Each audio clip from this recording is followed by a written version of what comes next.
Hello everyone, welcome back to my YouTube channel Salma study point पर। तो दोस्तों, आज की क्लास में हम प्रश्नावली 1.2 को स्टार्ट करेंगे।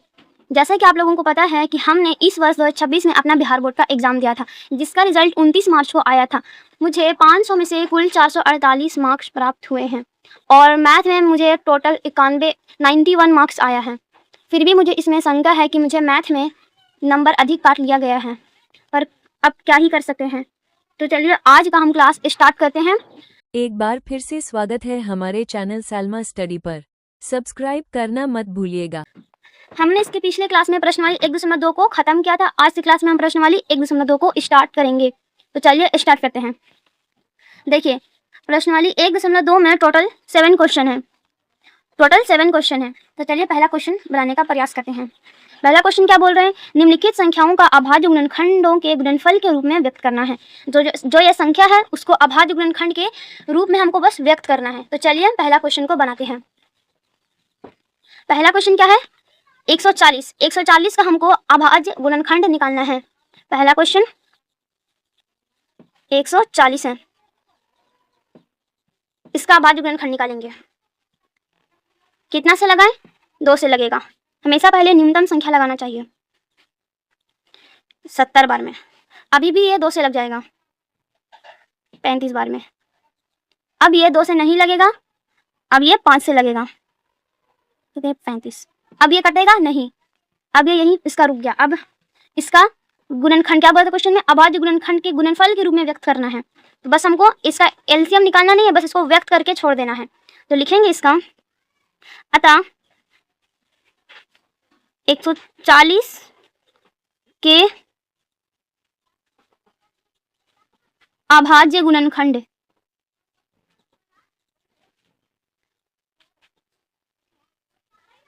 क्या से आया है?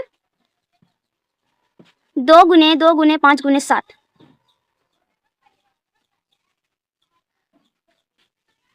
2 2 बार है तो इसको 2 का पावर 2 कर देंगे। बाकी 5 एक बार है, 7 भी एक बार है। बस व्यक्त हो गया। 140 का अभाज्य गुणनखंड यही है।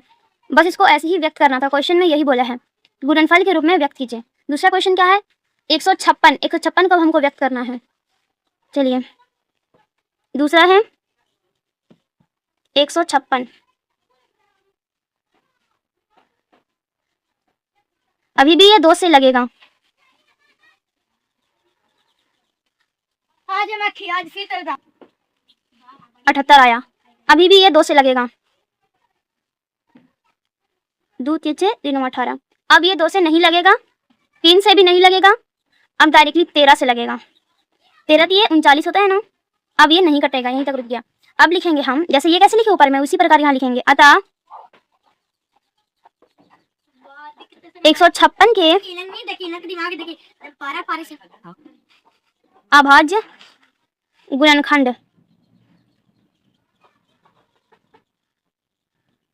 क्या क्या आया है? 2 2 और 13 है। देखिए यहाँ 2 2 बार आया है, तो इसलिए हम इसको 2 का पावर 2 गुने 13, ये हो गया व्यक्त। अब तीसरा क्वेश्चन क्या है?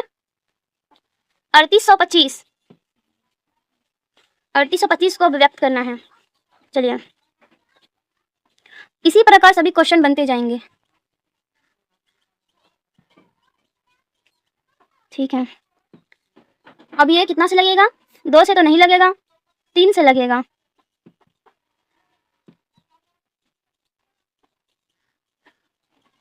अभी भी 3 से लगेगा। 3 चौके 12, 3 दूनी 6, 1 बचेगा, 3 5 15। अब ये 3 से नहीं लगेगा, अब 5 से लगेगा। आप भाग देकर देख लीजिएगा। 5 8 40, 2 बचेगा, 5 5 25। अभी भी 5 से लग जाएगा। अब आ गया है लास्ट में 17। तो 17 यहीं पर रुक जाएगा, क्योंकि 17 तो किसी पहाड़ में आता नहीं है। अब लिखेंगे, अतः 3825 के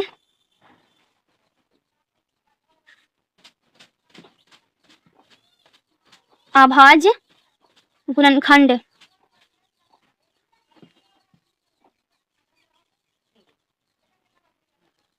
क्या क्या आया है? 3 3 5 और 5 और 17। गुने में 17। देखिए यहाँ 3 2 बार है, 5 भी 2 बार है, इसलिए हम लिखेंगे 3 का पावर 2 गुने 5 का पावर 2 और गुने में 17। ये इस संख्या का अभाज्य गुणनखंड का रूप यही है। तो इस क्वेश्चन में टोटल 5 क्वेश्चन थे, जिसमें हमने 3 क्वेश्चन तो बना दिया है और बचा 2 क्वेश्चन, वो आप खुद से कर लीजिएगा क्योंकि ये भी उसी प्रकार बनेगा, इसमें कुछ अलग नहीं करना है। चलिए अब हम दूसरा क्वेश्चन देखते हैं। दूसरा क्वेश्चन क्या है, पूर्णांकों के निम्नलिखित युग्मों के HCF और LCM ज्ञात कीजिए तथा इसकी जांच कीजिए कि दो संख्याओं का गुणनफल बराबर HCF गुने LCM है। तो सबसे जो हमारा इंट्रोडक्शन वाला क्लास है, उसी क्लास में हम आपको HCF और LCM निकालने का तरीका बताए थे। तो इस क्वेश्चन को बनाने से पहले हम एक फॉर्मूला को देखते हैं। एक फॉर्मूला होता है पहली संख्या गुने दूसरी संख्या बराबर LCM गुने HCF।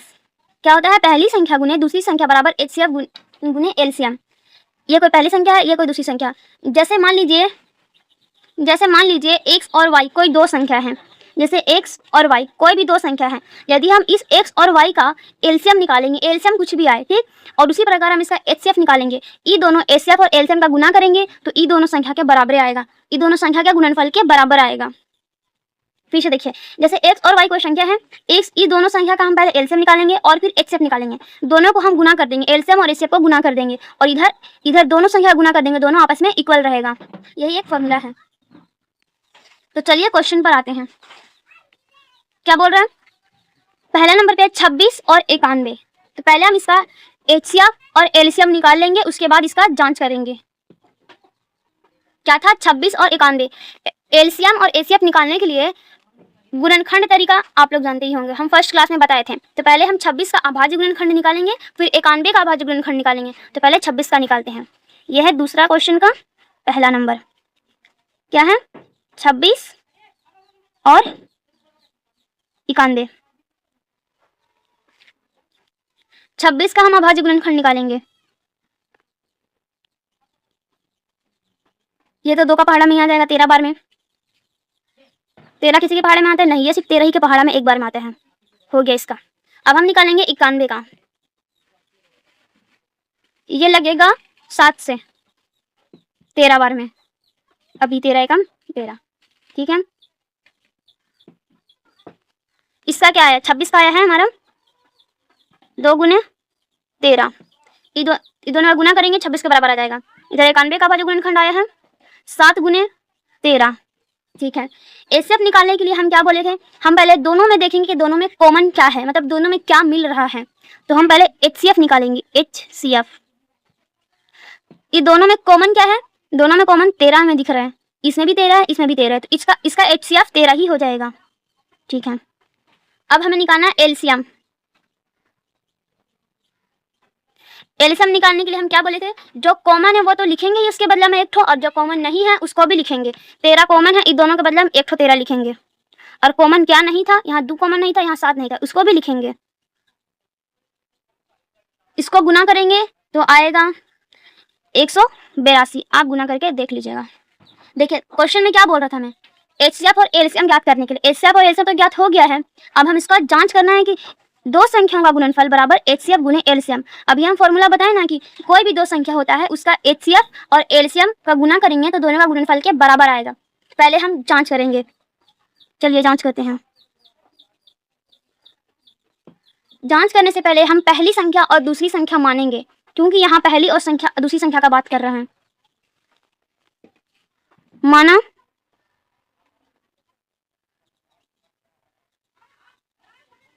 पहली संख्या, यहाँ 2 संख्या था ना 26 और 91, इसी में से 26 को पहला संख्या मान लेंगे और 91 को दूसरा संख्या मान लेंगे। तो माना पहली संख्या क्या हो गया 26 और दूसरी संख्या हो गया 91, ठीक है। और हम फॉर्मूला जानते हैं कि पहली संख्या गुने दूसरी संख्या बराबर होता है HCF गुने LCM के।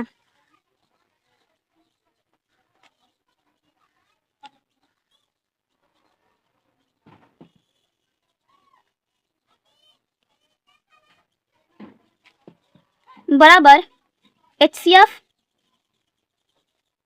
गुने LCM।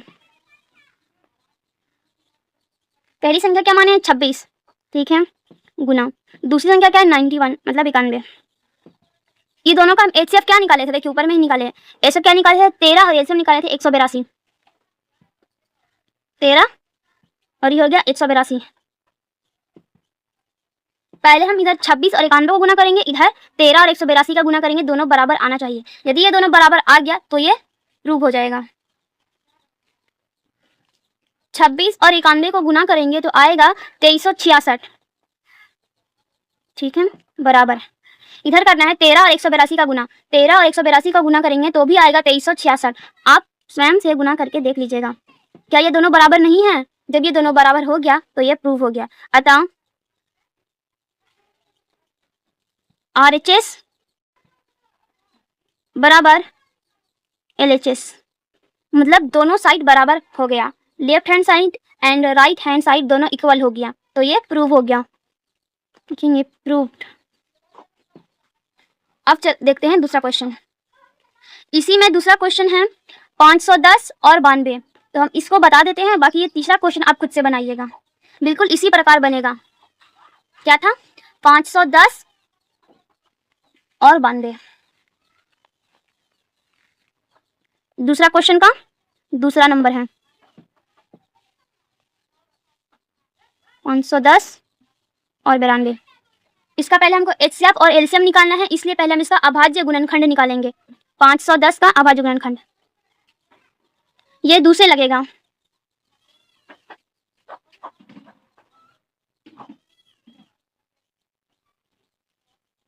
अब ये लगेगा 2 से तो नहीं लगेगा, 3 से लगेगा।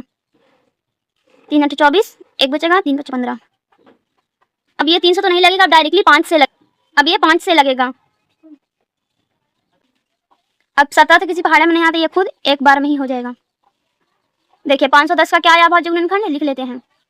2 गुने 3 गुने 5 गुने 17। 510 का तो आ गया। अब हम 92 का निकालेंगे अभाज्य गुणनखंड। 2 से लगेगा, ये 2 चौके 8, 2 छक्के 12, 2 3 4 और 2 3 6 कट जाएगा। अब 23 किसी पहाड़े में आते नहीं, ये 23 का पहाड़ा में खुद एक बार आएगा। 23 से कम 23। तो देखिए यहाँ 92 का अभाज्य गुणनखंड क्या आया है? 2 गुने 23। अब हम इसका HCF निकालेंगे। HCF निकालने के लिए आपको तो पता ही है, हम दोनों में देखेंगे कि दोनों में कॉमन क्या है। तो चलिए HCF निकालते हैं। कॉमन कुछ दिख रहा है आपको? हाँ, यहाँ 2, यहाँ भी 2, बस 2 ही कॉमन दिख रहा है। इसमें भी 2, इसमें भी 2, इसमें 3 है पर इसमें 3 नहीं है, इसमें 5, इसमें 5 नहीं है, बस हमें 2 ही दिख रहा है ऐसा जो दोनों में है। तो HCF हमारा 2 ही हो जाएगा। अब हमें निकालना है LCM। LCM में क्या है? जो कॉमन है उसके बदला एक तो लिखेंगे, या प्लस में जो कॉमन नहीं भी है उसको भी गुना में लिखेंगे। तो ये तो कॉमन था ही, तो ये दोनों के बदला एक वो लिख दिए। और जो कॉमन नहीं है उसको भी लिखेंगे। इसमें कॉमन क्या नहीं था? 3 5 17।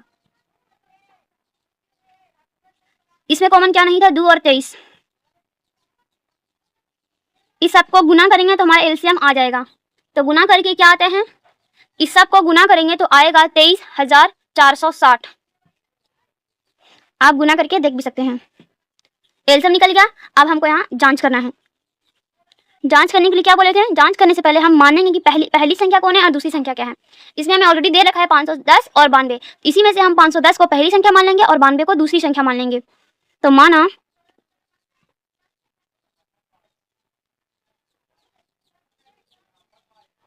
पहली संख्या 510 और दूसरी संख्या 92। अब जांच करते हैं। फॉर्मूला क्या होता है? पहली संख्या गुने दूसरी संख्या, HCF बराबर HCF गुने LCM। चलिए, पहली संख्या गुने दूसरी संख्या बराबर HCF गुने LCM। LCM। पहली संख्या क्या माने? 510। दूसरी संख्या क्या माने थे? 92। इधर है HCF अभी जस्ट निकाले हैं 2। HCF क्या आया है? 2। LCM क्या आया है? 23,460। पहले हम इधर गुना करेंगे फिर इधर गुना करेंगे और देखेंगे दोनों बराबर है कि नहीं। तो 510 को 92 से गुना करना है, तो गुना करेंगे तो आएगा हमारा, गुना करने पर आएगा 46,920।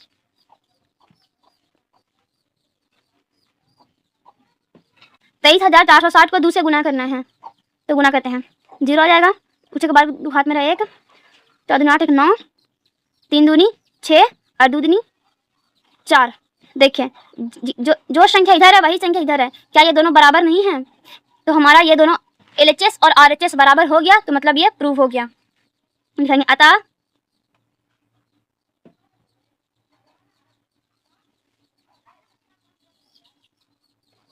RHS बराबर LHS, ये हो गया प्रूफ। तो देखिए इस प्रकार ये दूसरा क्वेश्चन ही बन गया है। तो दूसरा क्वेश्चन में टोटल कितने क्वेश्चन थे? 3 क्वेश्चन थे, जिसमें से हमने पहला भी बना लिया, दूसरा भी बना लिया, और बचा तीसरा। ये आप खुद से बनाइएगा, ये बिल्कुल इसी प्रकार बनेगा जैसे हमने ये सब क्वेश्चन बताया है। तो दोस्तों आज के लिए इतना ही, फिर मिलते हैं नेक्स्ट क्लास में, तब तक के लिए जय हिंद।